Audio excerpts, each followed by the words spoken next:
Podcasting live at the time we recorded it.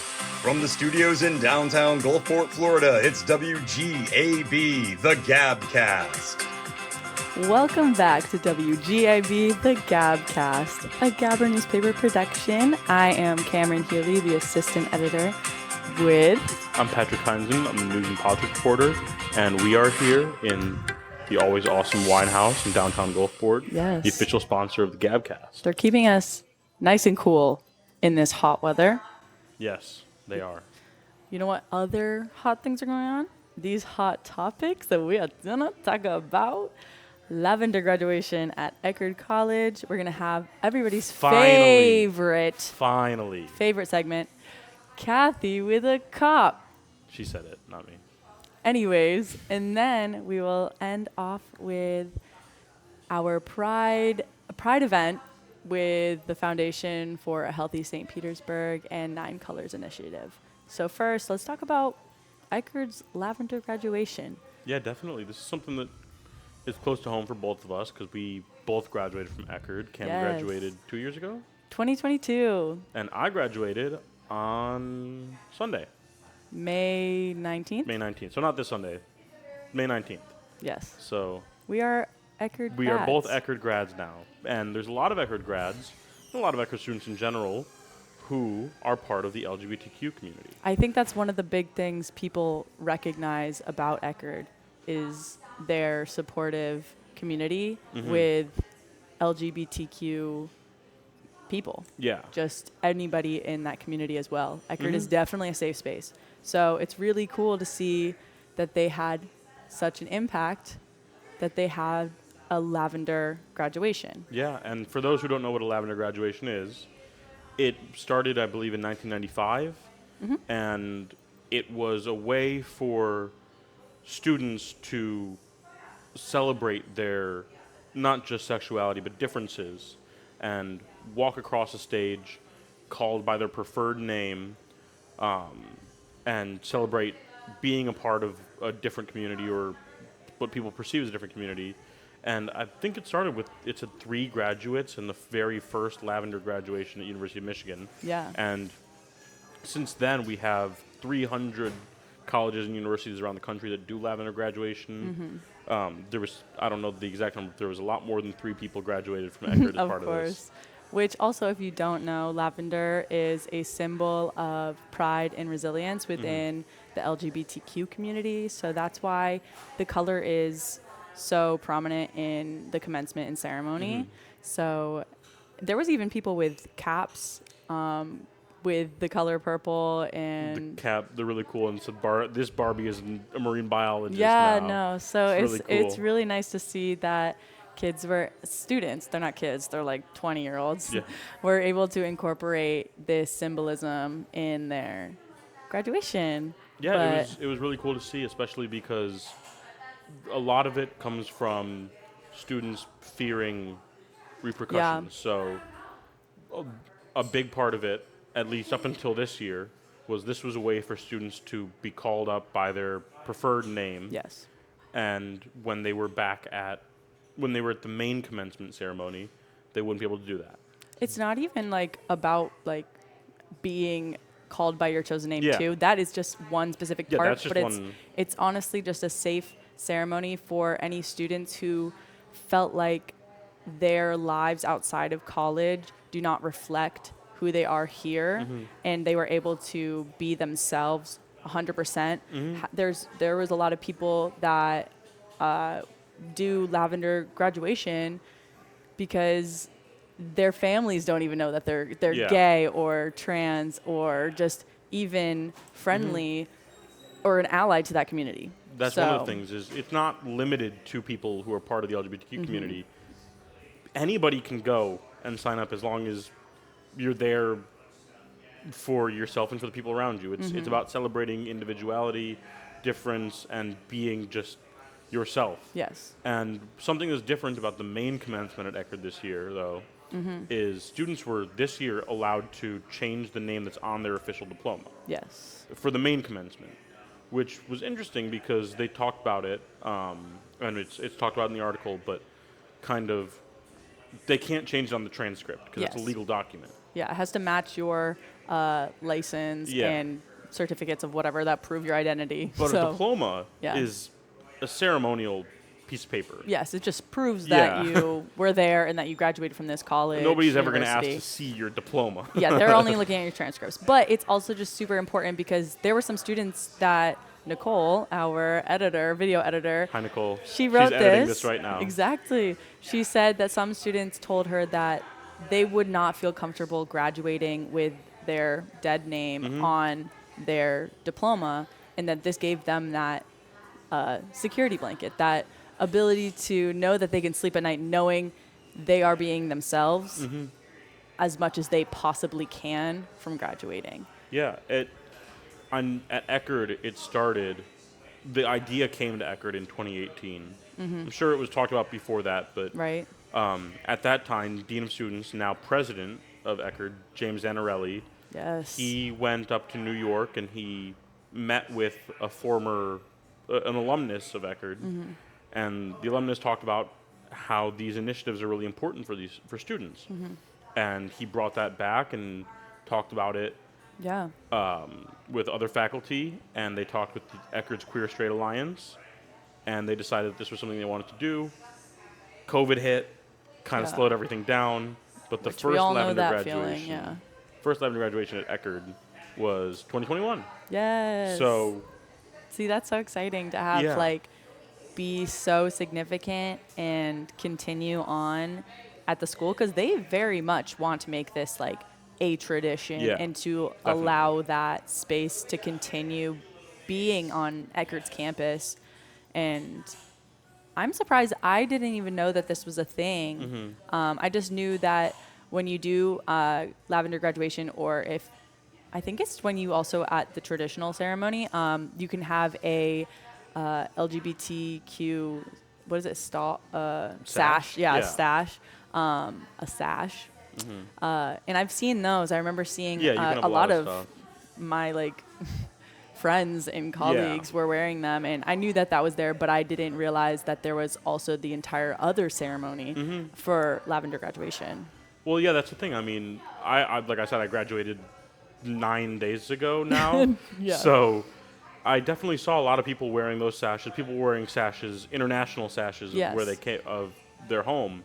I saw people wearing like rainbow cords Yes. for graduation. But this ceremony isn't just to be like. It isn't just to be prideful of sexuality or gender or anything. It's just to celebrate individuality. Yeah. And celebrate differences and be happy with being able to be different and accepting in a community. Because Eckerd, students always talk about it, faculty always talks about it, and there's been the issues, but Eckerd is they embrace differences. Yes. We both went there, and we know they're Yeah. very inclusive. They embrace differences, and it's a great place for ceremonies like this. Yeah. Where you think about they always talk about the Eckerd bubble, and if you compare Eckerd to kind of outside Pinellas County or even outside St. Pete, like there can be very different philosophies Yeah. of lifestyle, but when you're at Eckerd, it's a very connected community, and the community is always kind of looking out for each other. Yeah.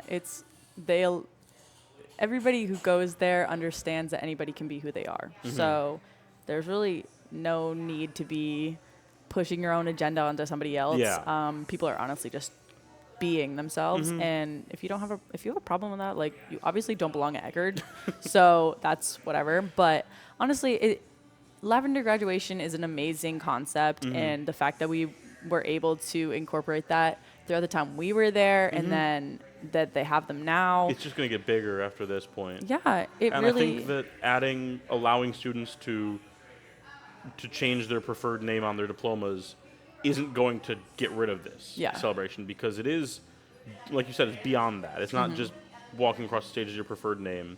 It's embracing yourself and celebrating yourself in a safe space. Well, that's even the thing, is that Lavender graduation is not only just recognizing who you are, but it's also recognizing the achievements and accomplishments that students have throughout their time at school. That's why it's like some people were dedicating their grad caps to their memories at Eckerd. Yeah, definitely. And coordinating that with the color lavender and having that be a part of the graduation ceremony. Yeah, it's a really beautiful way to kind of celebrate that. But as much as I want to keep talking about this, Kathy keeps giving me a look through the window, and I think she is as antsy as all of you are, Kathy and we can't are, wait. for the return Of Kathy with a Cop, Cop. coming up next on WGAB, the GabCast.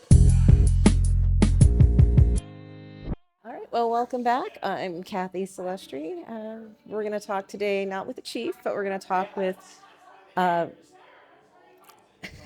Officer Stone, Joshua Stone, who is a longtime Gulfport resident. How long have you been an officer here? It just turned 23 years, May 21st. You are a whole person who can drink into your career here. Like if your career was a person, it would almost be old enough to rent a car without permission. Yes. Insurance would almost be lower, almost. Well, I'm sorry that you're here at this wine house with their beautiful wines and you have an iced coffee. That's okay. It's all right.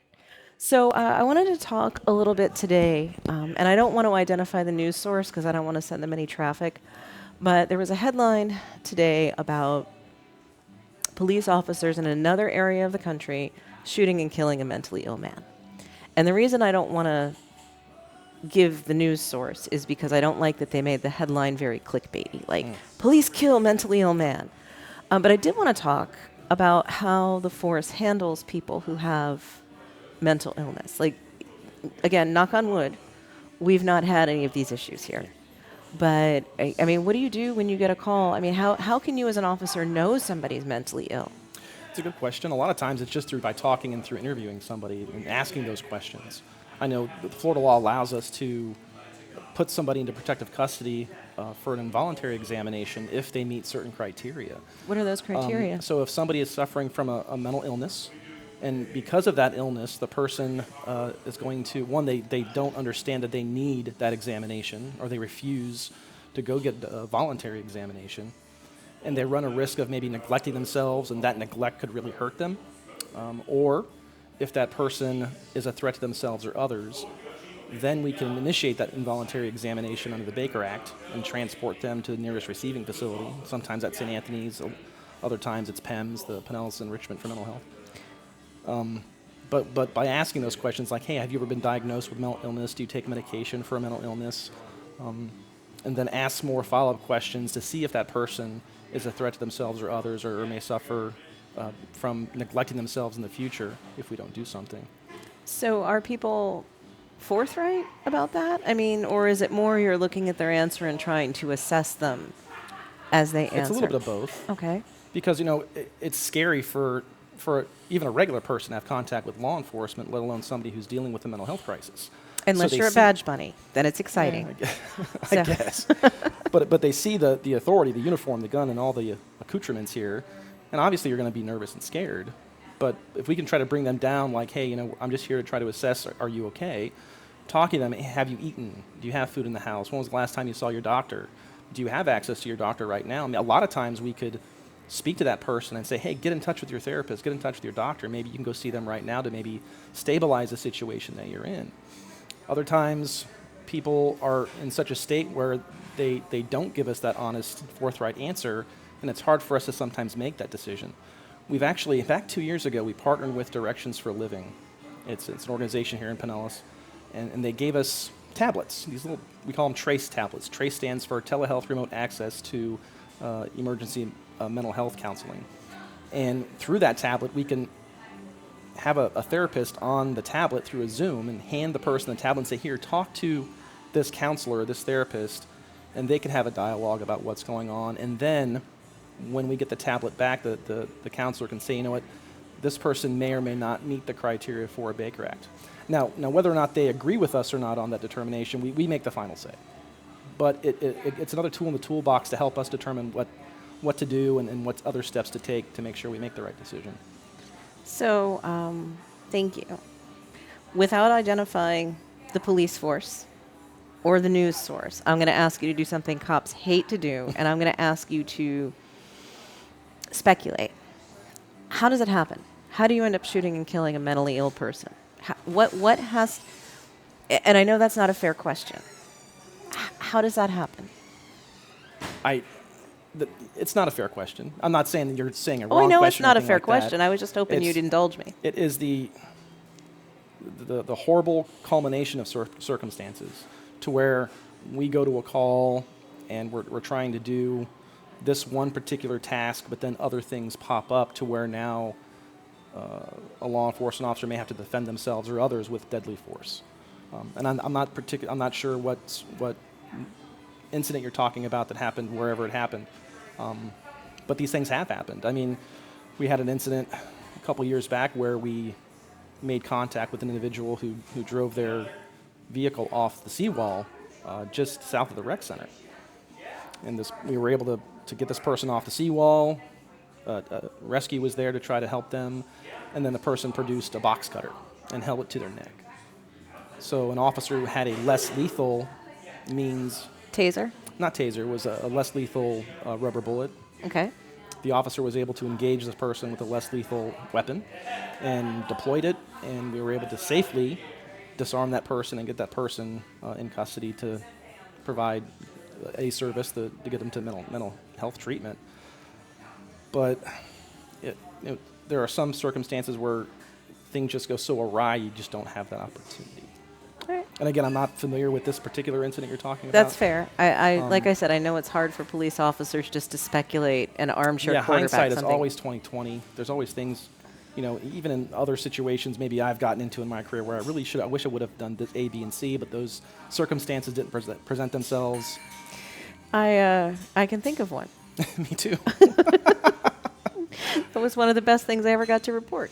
Oh, the car? Yeah. The car. Yeah, so just so everybody listening knows, this is poor Josh. I'm sorry. Poor Josh. There was was it like a hijacked bus or something? There was like a car chase, and you took you changed the pursuit policy. Basically, you helped Gulfport get a safer pursuit policy, so we should thank you for that. Where we chased the car and the car hit the bus? Yeah, I think that was it. Weren't you like in like the EV, not an EV or something? No, it wasn't a marked Ford Fusion. Yeah. So, but they said, it wasn't. You weren't supposed to be doing that. No, I wasn't. But at the time, I thought, I really, it was another officer in a marked vehicle behind the car, and then me behind him. So I'm like the close support car. Super fun for you to come on the podcast and Right. relive this. I apologize. Well, I thought you were going to actually talk about when my patrol car was stolen. You remember that in 2003? No, I wasn't going to mention that, but It happens, well, you're human, as far as I can tell. you We know. haven't replaced cops with AI yet, so you're good. But no, Just I full mean, disclosure, I was not found at fault for that. okay. No, I well, personally thought I could have done things differently, but I wasn't found at fault for it. didn't we have a former chief get his gun stolen out of the car? Yeah, Okay. Yeah. So I mean, Things happen. grand scheme of things happen. things happen. It's a weird job.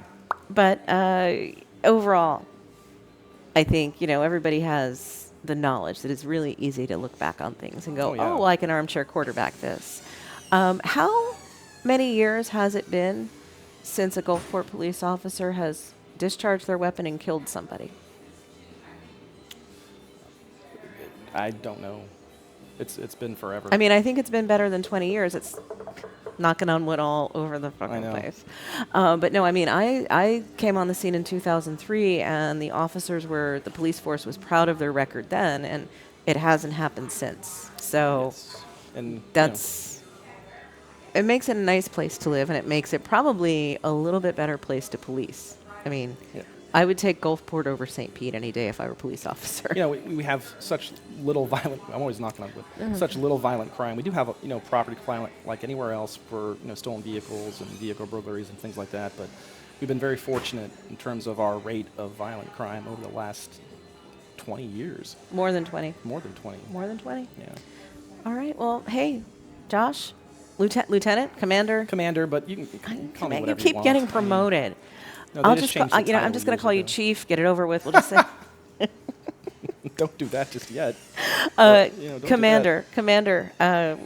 Commander Stone. Thank you for being I on the appreciate it. podcast. Thank you. Thanks for being forthright with us, helping people get a little insight into how the police mind works and what it's like. You got it. And we'll be back here in just a moment with more talk about pride. Thanks for listening, and thanks to the Wine House for supporting us. Find all your Gulfport and Tampa Bay Beaches news and things to do at thegabber.com. Welcome back to WGAB, the GabCast. Wasn't that such a good Kathy with the Cops section? It was. Segment. Sorry. I'm I thinking didn't newspaper. know his car got stolen. His Yeah. patrol car got stolen. That's wild. Yeah. That is crazy. It was me at 3 years old, actually. I was there. I've seen Cam steal cars in I was recent just past. like pacifier in one Remember that hand, car you stole, one like, hand last on the week? steering wheel. in downtown St. Pete. Be so serious. He is trying to get me fired. Oh my god. Starting to learn which Anyways, buttons are which. welcome back. We're going to talk about some more pride-oriented conversations. Yeah, we will. So, actually, coming out on Friday, May 31st, since this will be on the 30th, you guys will see it, there's going to be a event at the Center for Health Equity on 34th Street South with the Foundation for a Healthy St. Petersburg and the 9 Colors Initiative. So they're going to be presenting, they're going to have a 4-part presentation. So it's going to be a whole day thing. It's from noon to 5, and Wow. they'll be providing food and drinks. So don't worry, guys. You'll be able to have your lunch break, a potty break, whatever you need. And but the conversation, the presentation they'll be having is called Pride Amplified Navigating LGBTQIAA Spaces. Obviously, he will not be going. I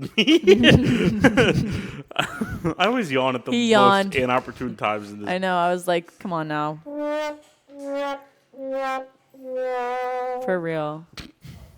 For those of you who do not know, the foundation works to empower people, exchange information, and end the differences in health because of institutional racism.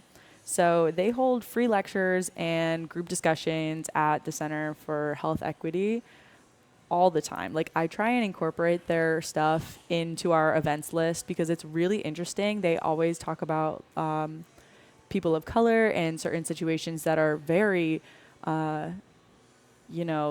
Pete, like Yeah. it's very in proximity of where we are. So in It's really Pinellas weird. County for sure. Because to be honest, I always drive like past there, and there's never anything in the parking lot. Yeah. It looks empty from like 34th Street, and I'm like, is that like a place that's happening? Right? I didn't know what it was for a long time. Yeah. But it is a huge space Yeah, it looks where massive. it's a huge lecture hall basically. And Oh, cool. like they have like a mini stage and they have a bunch of tables that they'll set things up at, and they have a bunch of events. really And cool. like sometimes they'll have art stuff, sometimes they'll just do panel discussions. They've shown movies in there, but that will also have a panel discussion. They do a bunch of stuff, so always check them out. All of their stuff is free, by the way, so that's really you cool. can just register online, so then at least you're on the list. Is that for the Center of Health Equity or the 9 Colors Initiative? All of this This stuff is for the Center for Health Equity. Okay, so all their events are free. Yes, that is Oh, that's with the really cool. Foundation for a Healthy St. Petersburg. But so the foundation has having this Pride Amplified presentation by the 9 Colors Initiative. So that was started back in 2016 by a group of college students who just honestly felt like there was not enough need or not. Oh, no, what's the word? What's the word? People just were not giving wasn't enough. focus? Yeah, not enough focus on people of color that are also in the queer community. So that's why I think they go hand in hand, honestly, the foundation and the 9 Colors Initiative. So the 9 Colors Initiative is actually a nonprofit, a 501c3, and they promote equity and inclusivity within the LGBTQ and allied communities in Florida. They specifically do anything from Central Florida all the way down South Florida, and they good provide part. they provide like food programs and health resources. So they are definitely a group that will lend the hand when they need it. So when do you somebody needs know it. what the 9 colors mean or what they are? Like, what is? If you don't, I don't, but I was pretty sure it was the rainbow. So I think that's what like red, orange, yellow, green, blue, purple, And maybe there's like other colors involved. Like I think there's That's what I was going to white, say. Is there's not 9 black, colors and in brown in the pride flag. Okay, true. Yeah, there. It depends on which pride flag you have. Sorry, gay community. In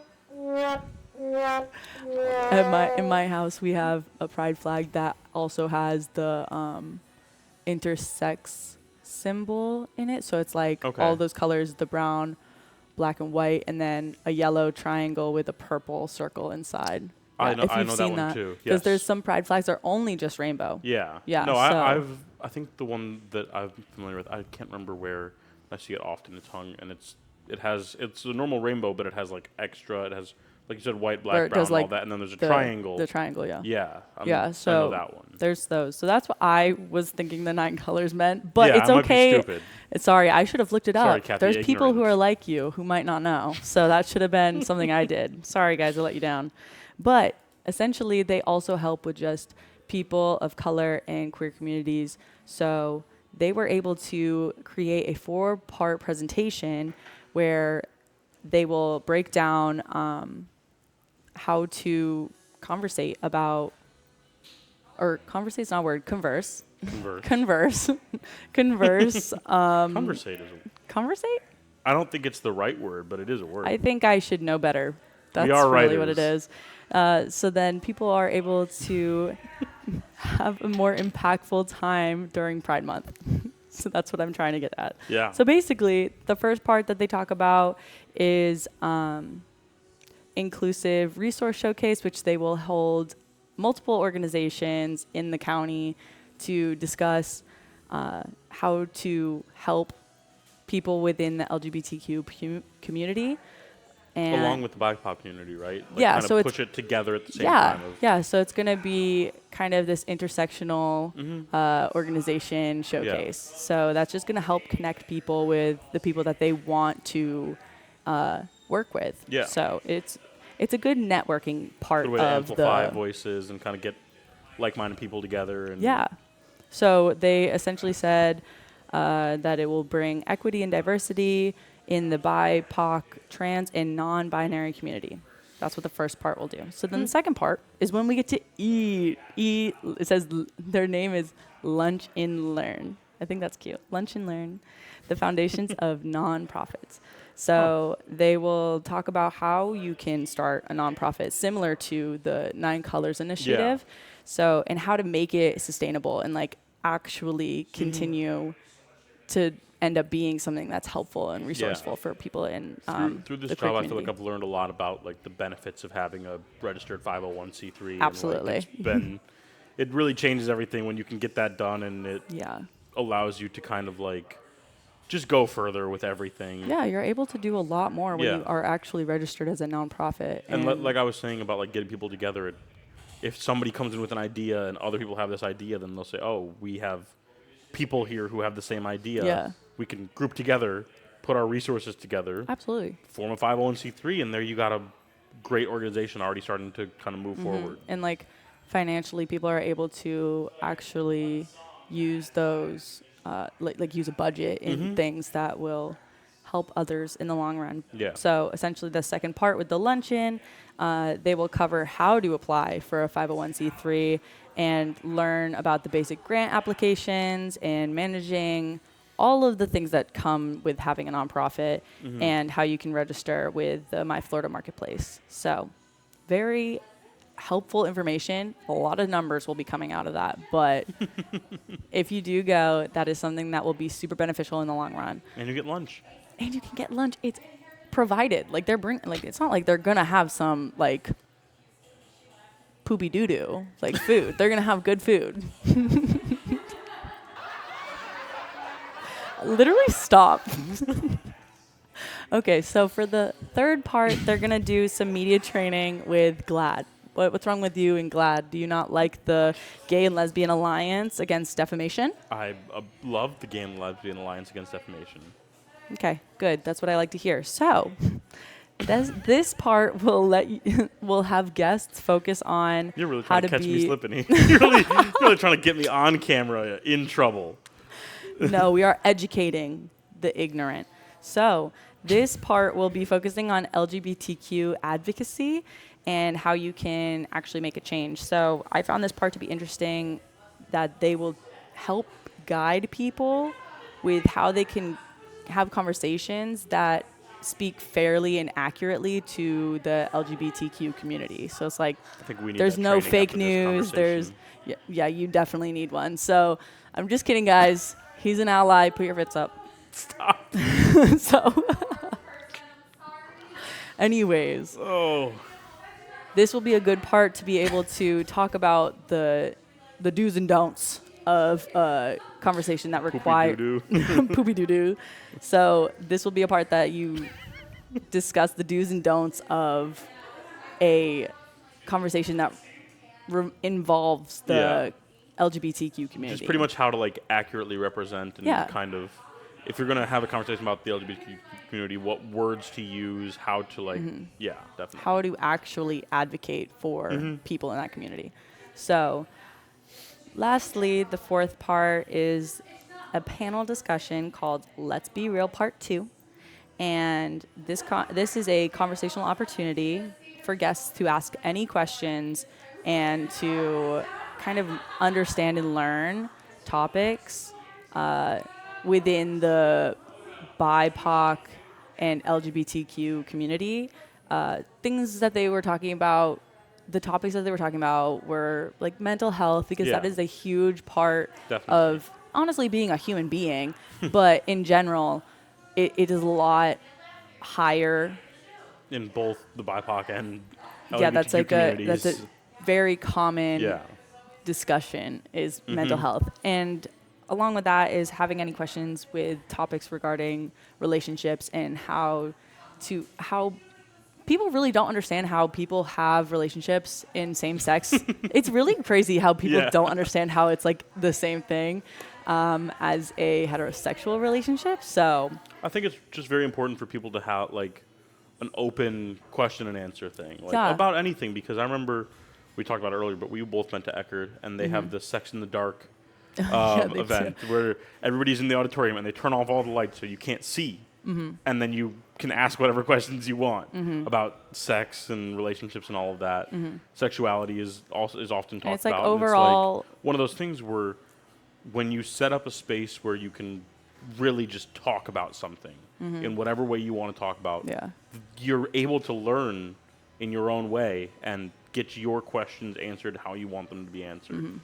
And that's really interesting. I think that's really a very similar situation with this. So if you do want to check it out, the registration is online at, I think it's My Foundation. Let me look it up though. Nope, I was wrong. Don't listen to me. So if you want to sign up and register for this event, which is on May 31st at noon, the registration will be online at meetatthecenter.org. And they'll have like a list of events, and you can register which one you want. But I have a question. Yes. When was Let's Be Real Part 1? Honestly, I wasn't there, but that's just what they called it. And you're trying to make me seem like not an ally. You weren't even there. Oh my God. I'm sorry, guys, that I've let you down with not answering all of your questions. If you have any questions, please let me know at Kathy@thegabber.com.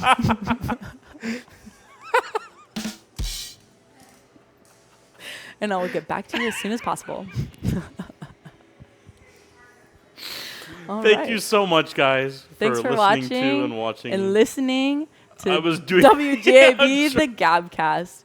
I'm Cameron Healy, the assistant editor. I'm Patrick. Thank you so much to the Wine House, the official sponsor of the GabCast. I have my tacos sitting over there, so we'll see you guys next week. Happy Pride. Happy Pride.